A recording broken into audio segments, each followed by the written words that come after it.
So as I just said, each time a recursive function calls itself, an entirely new data area for that particular call must be allocated, and that happens on top of the stack.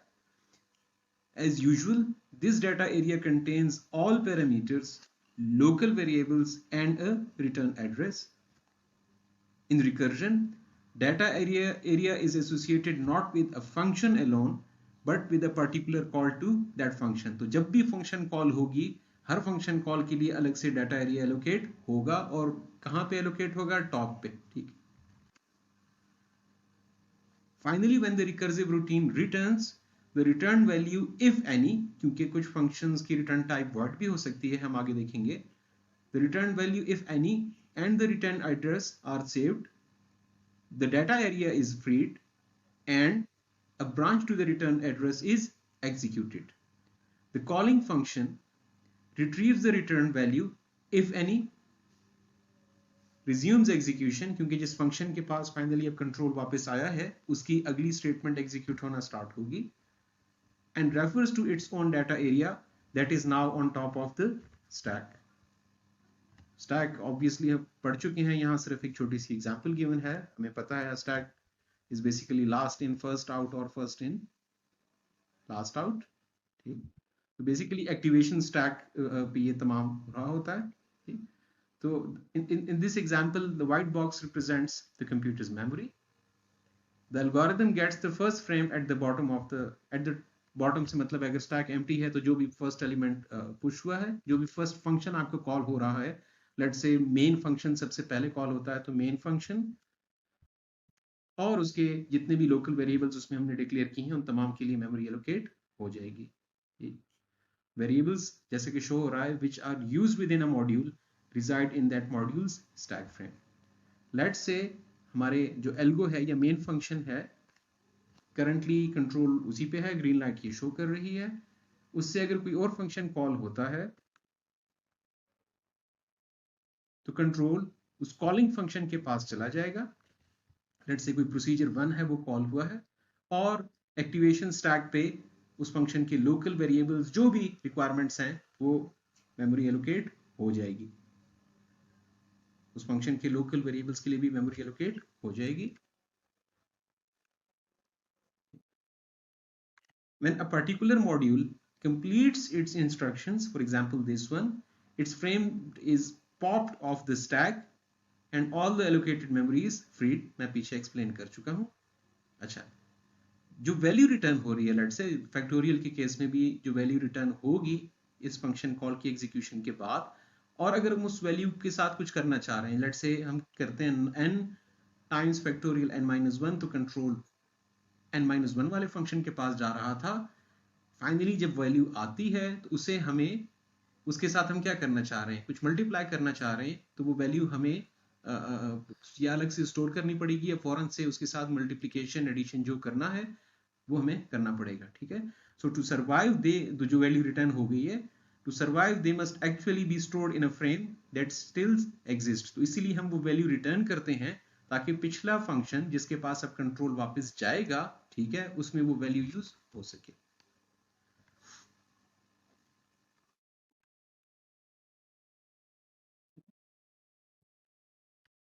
तो basically ये pop हो जाएगा, यहाँ animation में show नहीं हो रहा, और तमाम जो डाटा था वो डिस्कार्ड हो जाएगा एक्टिवेशन स्टैक से, और अब स्टैक टॉप पे कौन सा एलिमेंट आ जाएगा, ये वाला, और अब ये वाला जो फंक्शन है वो एक्टिव होगा, उसकी रिमेनिंग स्टेटमेंट्स एग्जीक्यूट होंगी. ये हम पीछे देख चुके हैं बहुत डिटेल में एग्जाम्पल में. ठीक, लेट्स से मेन से फैक्टोरियल 5 की कॉल हुई, स्टैक टॉप पे फैक्टोरियल 5 की कॉल, और उसका एनवायरनमेंट वेरिएबल्स डाटा वगैरह स्टोर हुआ, कंट्रोल अगली कॉल्स पे जाएगा, अल्टीमेटली हम बेस केस पे पहुंचेंगे. ये वो पॉइंट है फर्स्ट टाइम जहां हमारे पास किसी भी कॉल का आंसर कैलकुलेट हो पाएगा डायरेक्ट, ये आंसर रिटर्न होना है, ये फंक्शन कॉल टर्मिनेट होगी, और जब ये आंसर रिटर्न हो रहा है पिछली कॉल पे, तो बेसिकली जो फैक्टोरियल 0 कॉल हुई थी ये अब रिप्लेस हो रही है उस आंसर से, क्योंकि वो वैल्यू रिटर्न हुई है, वो आंसर मल्टीप्लाई होगा, और ये जो भी आंसर आ रहा है ये रिटर्न होगा, ये बेसिकली N1 के लिए है, ये रिटर्न होगा पिछली कॉल पे, फिर यहां से आंसर पिछली कॉल पे। तो अगर आप देखें जब कंट्रोल वापस आता है तो वो कॉल उस आंसर से रिप्लेस हो रही है क्योंकि हमने अगली कॉल से वैल्यू रिटर्न करवाई है।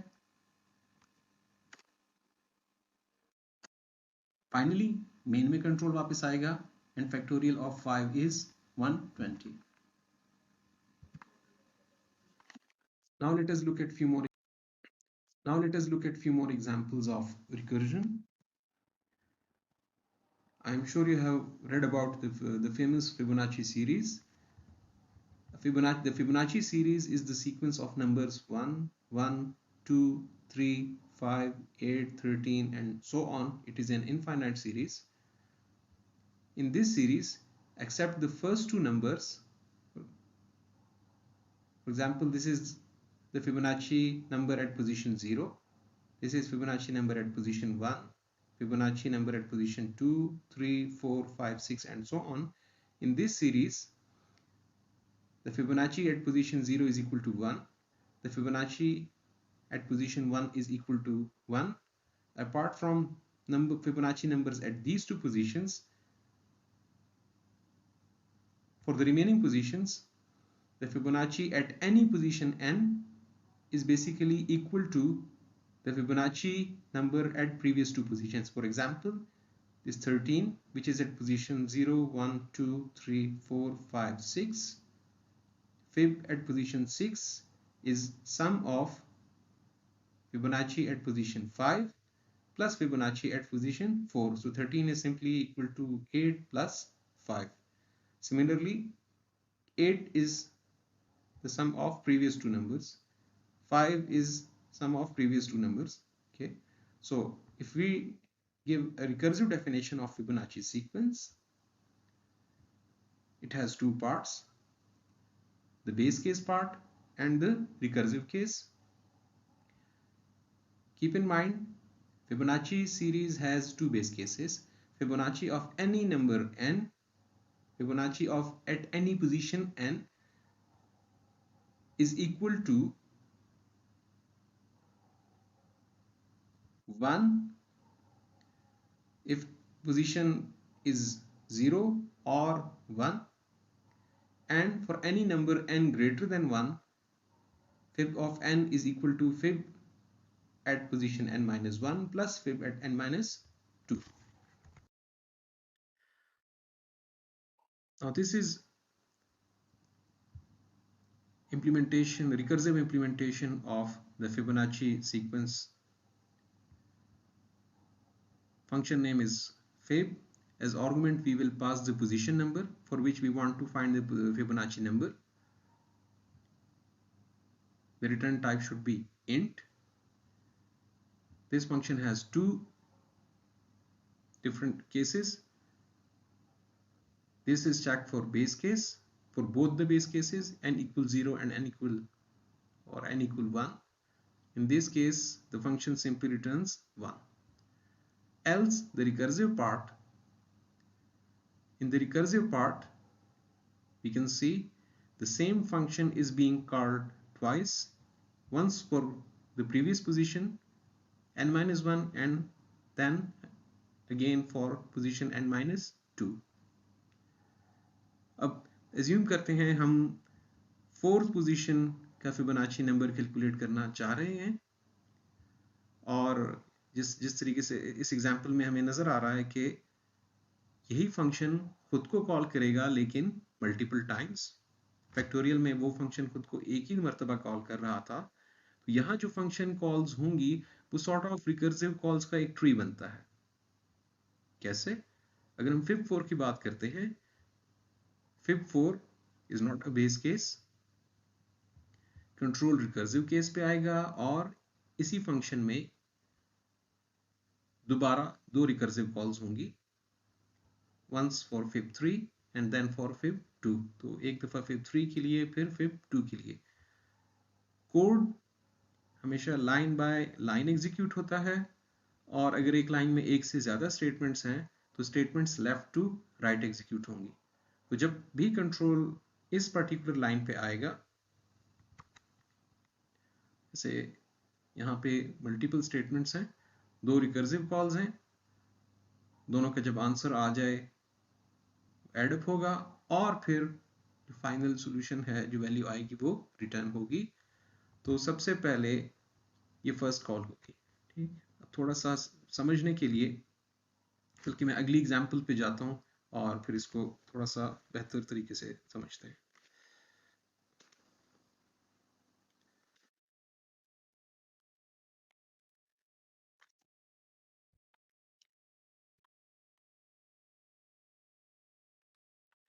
यहाँ मैंने वही कोड इंप्लीमेंट किया हुआ है फिबोनाची इंट n, ठीक, कुछ भी मॉडिफाई नहीं किया। लेट्स से मेन फंक्शन में हम यही फिबोनाची का फंक्शन कॉल करते हैं और हम n की वैल्यू जो देना चाह रहे हैं पोजीशन नंबर, दैट इज 4।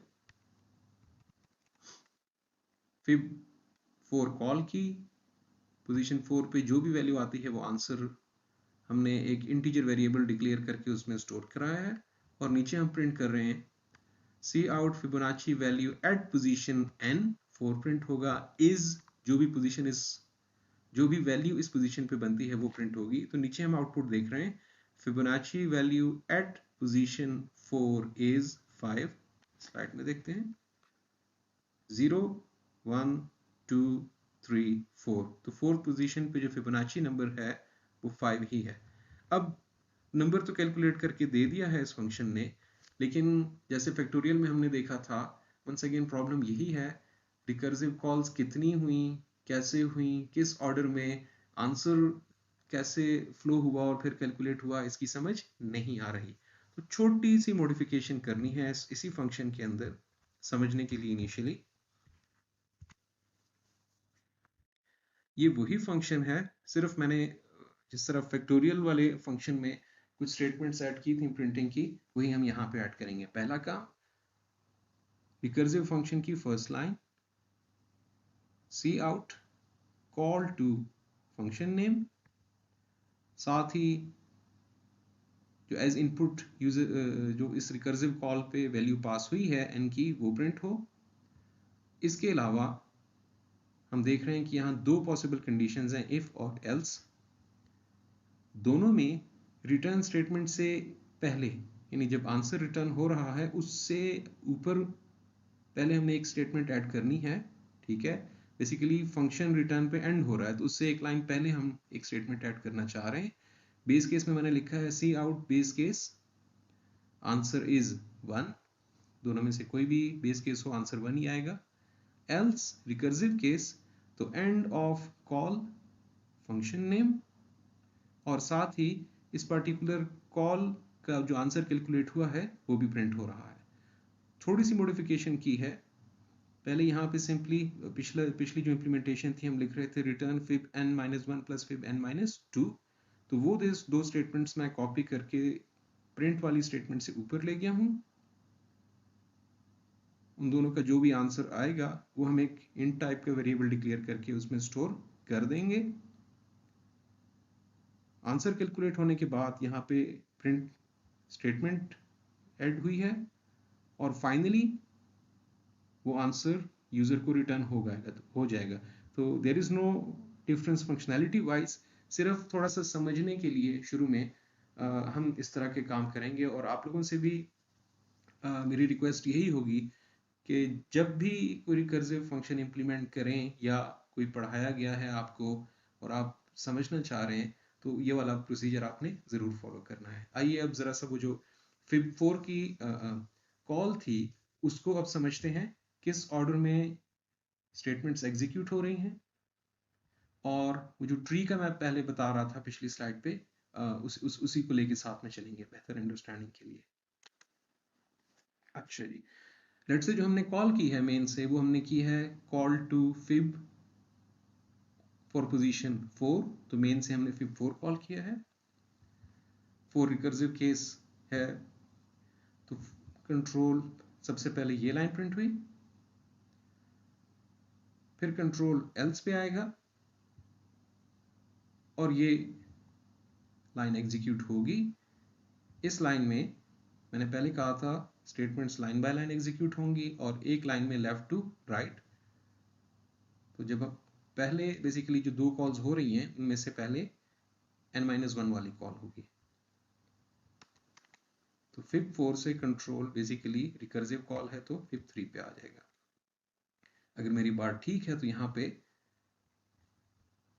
जब यहाँ पे fib3 कॉल हुआ है, यानी दोबारा यही फंक्शन कॉल हुआ है विद वैल्यू 3, तो प्रिंट होना चाहिए कॉल टू fib3। अगर मैं सही समझा रहा हूं तो यहाँ 3 प्रिंट होगा, कॉल टू fib3 ही हुआ है। 3 रिकर्सिव केस है, कंट्रोल इधर आएगा। 3 से दो कॉल्स होनी है, 2 और 1। पहले कौन सी कॉल होनी है? जो कि लेफ्ट साइड वाली कॉल है, तो यहाँ से कॉल होगी 2 और 1 की, पहले 2 वाली, तो कंट्रोल आएगा fib2 पे। ठीक है, once again fib2 is recursive case, so you on your screen you will see call to fib2 due to this statement. From fib2 two function calls will be made. First one will be fib1. Fib1 is base case, so first on your screen you see call to fib1. This statement will be executed, and before returning the base case value you will see an output base case answer is 1. तो ये चूंकि base case था, इससे further call नहीं हो रही, 1 answer आया है। कंट्रोल वापस, यानी एक्टिवेशन स्टैक पे टॉप पे fib1 कॉल और उसका डाटा था, 1 आंसर जब रिटर्न होगा कंट्रोल वापस आएगा fib2 के पास। कौन सी लाइन पे? जब यहाँ fib2 की कॉल हुई थी, कंट्रोल इस लाइन पे आया था, एक कॉल हुई fib1 की, आंसर कैलकुलेट होके कंट्रोल वापस fib2 पे आ चुका है। तो अब इस लाइन की अगली स्टेटमेंट एग्जीक्यूट होनी है, कौन सी? fib0 कॉल जाएगी। तो 2 से अब कंट्रोल जाएगा fib0 पे, स्टैक टॉप पे fib0 का डाटा आ जाएगा। ठीक, fib0 इज बेस केस, तो फौरन से 1 वैल्यू रिटर्न होगी और कंट्रोल इधर जाएगा। तो यहाँ लिखा है कॉल टू fib0 और बेस केस है तो 1 आंसर रिटर्न होगा। तो वापस कंट्रोल गया है fib2 पे, दोनों रिकर्सिव कॉल्स का आंसर आ चुका है। अब सिंपली 1 + 1 = 2, यहाँ 2 वैल्यू स्टोर होगी और अब स्क्रीन पे प्रिंट होता हुआ नजर आना चाहिए and of call fib2 answer is 2। यहाँ देखते हैं and of call fib2 answer is 2। हम बिल्कुल ठीक जा रहे हैं। ये स्टेटमेंट प्रिंट होने के बाद ये जो 2 आंसर है ये रिटर्न होगा एंड 2 का तमाम डाटा एक्टिवेशन स्टैक से पॉप हो जाएगा। The control will now be shifted to the element on top of the stack which is fib3. 3 से पहली कॉल जो हुई थी यहाँ पे, उससे आंसर आ गया है वापस।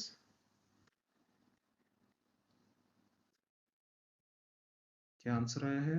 fib2 से 2 प्लस अगली स्टेटमेंट एग्जीक्यूट होनी है, यानी fib3 से अब जो अगली कॉल होनी है दैट इज fib1।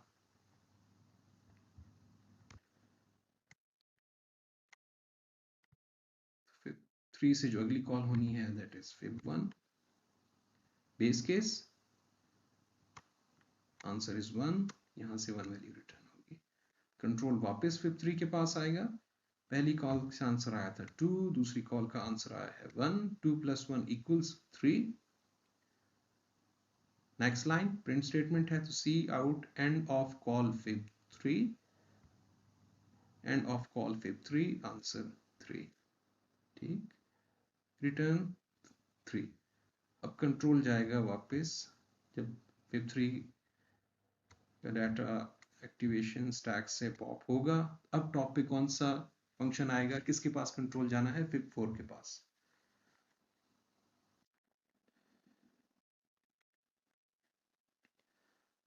तो fib4 के पॉइंट ऑफ व्यू से देखें, जो पहली रिकर्सिव कॉल्स थी वहां से आंसर आ चुका है 3। अब अगली रिकर्सिव कॉल एग्जीक्यूट होगी fib2, call to fib2। fib2 से रिकर्सिव केस है तो fib1, call to fib1। Base case answer is 1, 1 answer return हुआ। 2 से अगली call equal to fib 0 base case है, कंट्रोल वापस आएगा फिब 2 में 1 + 1 = 2, तो फिब 2 का जो आंसर है दैट इज 2 रिटर्न होगा। अब कंट्रोल वापस फिब 4 पे आएगा, जो पहली रिकर्सिव कॉल थी उसका आंसर पहले कैलकुलेट हो चुका था, प्लस दूसरी रिकर्सिव कॉल का आंसर भी कैलकुलेट हो गया है, दोनों एड अप होंगे 3 + 2 = 5। अब स्क्रीन पे क्या नजर आएगा, end of call fib 4 answer, तो end of call fib 4 answer is 5। अब कंट्रोल कहां जाएगा, ये फंक्शन कॉल कहां से हुई थी, ये हुई थी मेन से, तो वहां मैंने प्रिंट किया हुआ था फिबोनाची वैल्यू एट पोजीशन, ये मुझसे गलती से प्रिंट हो गया है, उधर वो मैंने 4 के लिए ही कॉल की हुई है, ये यहां मैंने करेक्शन कर दी है, पहले यहां इनकी वैल्यू 3 लिखी हुई थी। तो fib value at position 4 is 5।